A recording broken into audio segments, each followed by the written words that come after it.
Sebelumnya, Presiden terpilih Prabowo Subianto menyinggung soal adanya pihak yang terlalu haus dengan kekuasaan.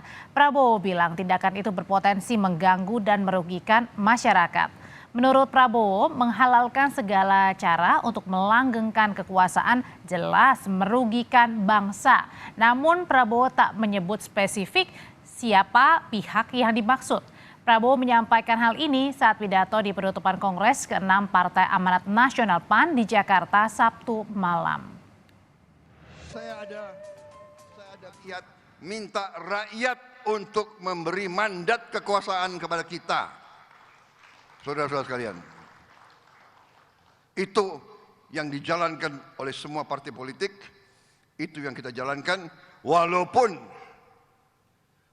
mereka-mereka yang terlalu haus dengan kekuasaan dan kadang-kadang kekuasaan itu hendak dibeli, hendak diatur, hendak dikendalikan oleh kekuatan-kekuatan lain, kekuatan-kekuatan di luar kepentingan rakyat. Nah, ini yang bisa mengganggu dan bahkan merugikan suatu bangsa. Lalu siapa sebenarnya pihak yang dimaksud Prabowo Subianto haus kekuasaan? Apakah pernyataan ini senada dengan kegelisahan publik soal upaya utak-atik pasca putusan MK soal pilkada? Kita bahas malam hari ini bersama juru bicara Prabowo Subianto, Daniel Anzar Simanjuntak. Ada juga Bendahara Umum Projo Panel Barus dan Direktur Eksekutif Literasi Politik Indonesia Gun-Gun Herianto. Selamat malam Bapak-Bapak semua, salam sehat. Selamat malam, Assalamualaikum Audrey. Waalaikumsalam, Bang Daniel. Langsung deh pertanyaan pertama saya langsung ke Bang Daniel. Jadi sebenarnya Bang Daniel siapa sih yang lagi disebutkan oleh Pak Prabowo spesifiknya yang haus kekuasaan? Ya, semua pihak yang memang punya kecenderungan menghalalkan segala cara, kemudian haus jabatan dengan berburu jabatan dengan dengan upaya mengadu domba, kemudian tidak menginginkan ada keguyuban, kekompakan di kalangan elit dan masyarakat. Kemudian mereka cenderung siapa itu kira-kira yang dimaksud, Bang? loncat sini dan sebagainya. Ya semua pihak lah yang merasa melakukan itu. Jadi yang jelas kan sekarang seolah-olah yang dikembangkan itu mengadu domba juga antara Pak Prabowo dan Pak Jokowi. Yang jelas sampai dengan detik ini Pak Prabowo dan Pak Jokowi itu selalu berjalan bersamaan, artinya Pak Prabowo punya komitmen yang sama dengan Pak Jokowi untuk merawat dan melanjutkan kemajuan Indonesia di masa yang akan datang. Tapi kalau gitu berarti Bang Panel kalau misalnya ada yang mencoba utak-atik berarti kan ini di luar misalnya tadi mencoba ya mengadu domba antara Pak Prabowo dan juga Pak Jokowi. Kalau gitu siapa pihak yang lagi mencoba mengadu domba sehingga yang dimaksud ini adalah haus kekuasaan nih? Bang Panel. Oh, jadi saya ingin menyampaikan dua hal saja ya. Kalau dikatakan Jokowi Prabowo pekong alias pecah kongsi ya. Menurut saya itu sampai hari ini tidak terjadi dengan berbagai alasan. Yang pertama, kedua tokoh bangsa ini disatukan oleh visi yang sama bagaimana Indonesia bisa mencapai Indonesia Emas 2045. Yang kedua, alasan yang kedua, kedua tokoh ini pernah berkontestasi di 2014-2019 dan kemudian mengambil jalan politik untuk bersatu, ya, untuk bersatu. Dan kedua tokoh ini telah menyaksikan secara langsung buah dari politik persatuan itu di masa krisis COVID-19, di mana bangsa kita bisa keluar dan salah satu bangsa yang terbaik dalam mengelola COVID-19 ya. Jadi kedua tokoh ini punya pengalaman yang sama bahwa sebuah masalah krisis sekalipun bisa diatasi bila tokoh-tokoh nasionalnya bersatu. Yang ketiga ya, kedua tokoh bangsa ini telah memperlihatkan bagaimana sebuah transisi dalam bingkai keberlanjutan yang saya anggap ini menjadi sebuah tradisi baru dan ini akan dicatat dalam sejarah politik. Tapi masalahnya gini Bang Panel, ini kan disuarakan oleh Pak Prabowo di depan Kongres PAN, udah gitu disampaikannya pun 2 hari pasca demo besar-besaran mengenai revisi undang-undang pilkada saat itu. Bukannya ini menyasar, menyentil begitu ya, orang atau pihak tertentu nih? Iya, saya ingin sampaikan bahwa siapapun yang main politik ya, memainkan gendang politik belah bambu, Prabowo dengan Jokowi atau Pak Prabowo dengan Mas Gibran, ini pasti akan menemui jalan kegagalan dalam taktik politik tersebut. Kenapa? Karena Jokowi Prabowo, Prabowo Gibran ini bonding 1000%. Bonding 1000% untuk apa? Untuk Indonesia maju. Dan jadi membantah ya bahwa baik-baik saja ya hubungannya. Jokowi Prabowo menurut saya adalah upaya untuk membegal cita-cita Indonesia Emas 2045. Dia akan berhadapan dengan masyarakat Indonesia itu sendiri. Bang Panel.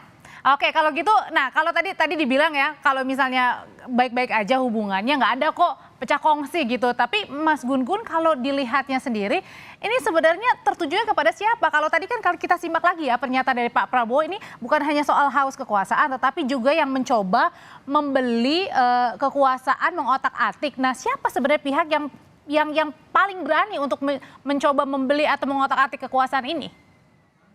Jadi gini, itu pernyataan Pak Prabowo itu kan tanpa objek spesifik ya. Jadi pernyataan yang sebenarnya common sense ya. Dan semua orang dalam landscape politik yang terfragmentasi seperti demokrasi ala Indonesia, itu menunjukkan fenomena itu kan sebenarnya. Kerap kali misalnya relasi kekuasaan itu basisnya selain sosok ya atau personal sentris, itu berkelindan juga dengan kekuatan ekonomi dan kekuatan politik. Ya, ini bicara soal data faktual saja, makanya pernyataan Pak Prabowo itu tidak ada yang baru kan. Pernyataan yang sebenarnya terkonfirmasi dalam realitas politik. Tapi masalahnya 2 hari nih pasca RUU Pilkada kan ini. Nah, itu kalau itu bicara konteks, bukan bicara pesan. Pesannya sendiri sebenarnya kan common sense, tapi bicara konteks karena berdekatan dengan momentum politik yang bergulir, seperti pasca putusan MK, maka pernyataan itu menjadi polisemi atau multitafsir. Dan penafsiran itu kan liar, bebas ya. Sehingga kemudian ada yang mengaitkan dengan dinamika ya hubungan antar aktor pasca putusan Mahkamah Konstitusi.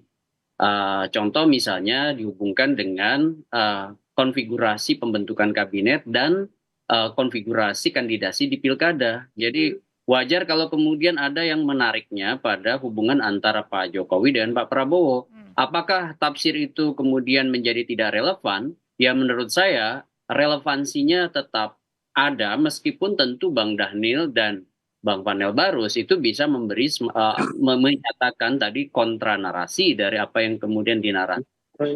Jadi bagi saya sih ini satu hal yang memang akan begitu gitu ya, bahwa ada interpretasi misalnya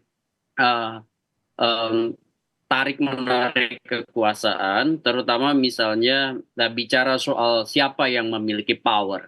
Apakah yang mau mengakhiri kuasa politiknya dan Oktober berganti transisi ke Pak Prabowo, kemudian apakah pola hubungan yang erat selama Pilpres itu akan bertahan misalnya setelah nanti pelantikan. Tentu ini pertanyaan yang lazim dan itu tidak hanya khas Indonesia, di hampir seluruh negara yang melakukan transisi seperti Filipina misalnya, atau kemudian nanti misalnya di Amerika juga demikian, Joe Biden atau siapa, itu sama aja. Berarti ini berkaitan juga dengan timing gitu ya, berarti ya Mas Gun ya, lebih ke sananya ya begitu ya. Oke, kalau gitu, kalau bicara soal timing nih Bang Dhanil, sebenarnya apakah ini merupakan luapan juga dari kekhawatiran Pak Prabowo sebenarnya yang akhirnya pada ujung-ujungnya kemarin ini RUU Pilkada, revisi Undang-Undang Pilkada ini batal, kemudian Bang Arteria juga bilang kita harus berterima kasih sama Pak Prabowo, dan kemarin sesudah pada saat di Kongres Nasdem juga Pak Jokowi menyindir bahwa perginya bareng-bareng, perginya rame-rame bersama-sama dan pulangnya juga meninggalkan bersama-sama nih. Jangan-jangan ada kaitan banget nih karena cuma beda beberapa hari aja nih. Itu kan semuanya cocokologi tadi. Tapi yang penting adalah seperti tadi disampaikan oleh Mas Gun, ini teksnya sebenarnya jamak. Artinya dalam setiap momentum ketika kita bicara tentang politik dan kekuasaan, praktek haus jabatan, berburu jabatan, menghalalkan segala cara, kemudian melibatkan pihak eksternal dan sebagainya, itu adalah sesuatu yang memang jangan pernah dan tidak boleh terjadi. Nah, itu yang kemudian diingatkan oleh Pak Prabowo. Nah, kebetulan itu di forum Kongres Partai Amanat Nasional, di mana Partai Amanat Nasional dalam catatan kaki Pak Prabowo dalam pidato tersebut adalah partai yang sangat loyal terhadap Pak Prabowo karena 3 kali Pilpres Partai Amanat Nasional selalu bersama dengan Pak Prabowo. Dan di narasi pidato yang disampaikan oleh Pak Prabowo, dan Pak Prabowo juga bicara tentang loyalitas dalam politik. Nah, artinya apa? Artinya sebenarnya ini teks yang biasa saja, jamak, dan ini adalah pengingat Pak Prabowo kepada seluruh politisi yang hadir pada kongres tersebut. Jadi tidak secara spesifik timingnya, kemudian kebetulan momentumnya banyak, momentumnya kemudian saling mengkaitkan dari Tapi dengan peristiwa-peristiwa Mbak Daniel, yang tapi ada.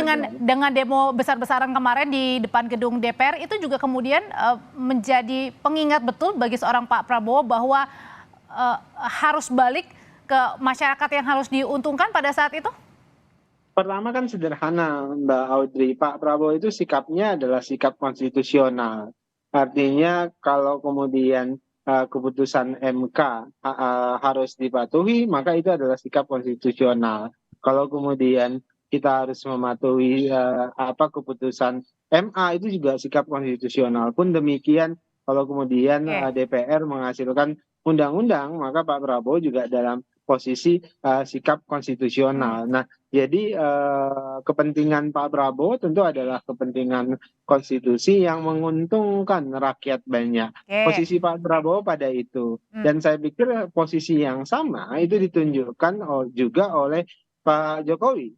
Bahkan beliau berulang kali menyampaikan secara resmi melalui pihak istana bahwasannya beliau menghormati semua keputusan politik, putusan konstitusi, baik itu yang lahir dari MK, baik itu yang lahir dari MA maupun dari DPR. Nah, oke, kalau gitu Bang Panel, sebenarnya yang diuntungkan kan ketika Pak Prabowo mungkin tadi dibilangnya lagi-lagi bilangnya konteksnya adalah untuk semuanya begitu, tapi nggak dimunafikan juga sebenarnya, mungkin saja ada cocokologinya gitu ya, dekat dengan pada saat kemarin revisi undang-undang pilkada yang kemudian dibatalkan begitu. Nah, dengan adanya seperti ini dengan momen seperti ini artinya bisa membawa nama Pak Prabowo lebih baik lagi, dan sebaliknya kemudian nama Pak Jokowi akhirnya dipertanyakan oleh publik begitu.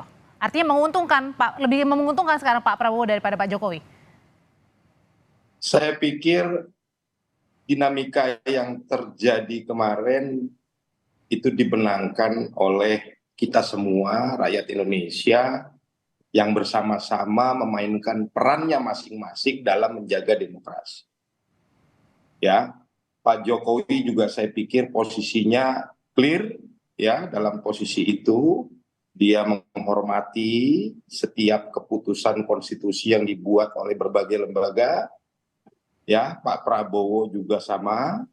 Lalu teman-teman mahasiswa yang berdemonstrasi juga sedang memainkan perannya dalam menjaga demokrasi dan diakomodasi setiap tuntutan-tuntutannya oleh teman-teman di parlemen sana yang cukup akomodatif. Jadi saya pikir ini kemenangan kita semua, kemenangan kita dalam menjaga demokrasi, dan sama-sama mari kita song-song pilkada serentak ke depan sehingga bisa menghasilkan pemimpin-pemimpin yang pro rakyat. Oke. Seperti itu. Dan terakhir saya pikir apa yang dilakukan oleh Pak Jokowi 10 tahun juga sangat luar biasa bagi bangsa ini, dan akan terus dilanjutkan lebih luar biasa lagi oleh pemerintahan terpilih Prabowo Gibran, sehingga estafet menuju Indonesia Emas bisa tercapai dengan baik. Dan itu harapan kita semua. Oke, kalau hubungan keduanya ini lagi-lagi dibilangnya baik-baik saja, Mas Gun-Gun. Tapi juga kita melihat ya pernyataan juga dari sindiran Pak Jokowi bahwa perginya rame-rame, kemudian juga tapi pergi meninggalkannya juga rame-rame. Belum juga Pak Surya kemarin juga bilang nih, ini apa namanya ada yang mencoba mengutak-atik tambahan undang-undang, mensiasati undang-undang, tidak ada satu partai atau satu kelompok yang mampu menyelesaikan sendiri. Nah ini bukannya benar-benar kelihatan jelas nih bahwa jangan-jangan juga ada drama perang di dalamnya di Kim Plus sendiri dengan yang punya Kim Plus nih. Nah, ini pernyataan itu kan selalu punya intensi ya, atau kontekstualitas dari satu pernyataan politik. Kalau kemudian membaca sekuen, ya tentu kemudian akan muncul yang disebutkan ruang interpretasi. Bagi saya tidak ada politik itu bersifat linier, selalu bersifat resiprokal, timbal balik. Jadi aksi-reaksi, stimulus respons. Jadi tidak ada jaminan juga bahwa kepaduan hubungan itu akan kemudian bisa terus menguat tanpa ada trigger dari masing-masing tokoh yang kemudian melakukan pola hubungan politik. Dalam konteks ini Pak Jokowi dan Pak Prabowo ya. Jadi akan sangat ditentukan oleh dua faktor. Pertama isu dinamis ya. Isu dinamisnya apa? Apakah kemudian terfasilitasi atau ada jembatan untuk tetap membangun komunikasi efektif di antara dua sosok ini. Kemudian yang kedua, ada nggak political game yang berubah begitu. Dan biasanya konteks dinamis itu berpadu erat dengan political game yang kemudian muncul. Nah, memitigasi political game dari ragam kekuatan, terutama pasca tidak berada di puncak hierarki otoritas, itu adalah satu ujian besar bagi keberlanjutan pola hubungan Jokowi dan Pak Prabowo. Dan political game itu yang tidak terlihat ya dari luar begitu ya. Tidak hanya terdiskusikan di ruang publik, ini kan banyak wilayah elit yang kemudian selalu punya kepentingannya sendiri-sendiri dalam skema dan strateginya sendiri-sendiri. Oke, gitu. Baik, sudah ditangkap untuk pandangannya Mas Gun-Gun. Terima kasih untuk pandangannya Mas Gun-Gun Herianto. Bang Daniel terima kasih, Bang Panel terima kasih. Selamat malam. Selamat malam.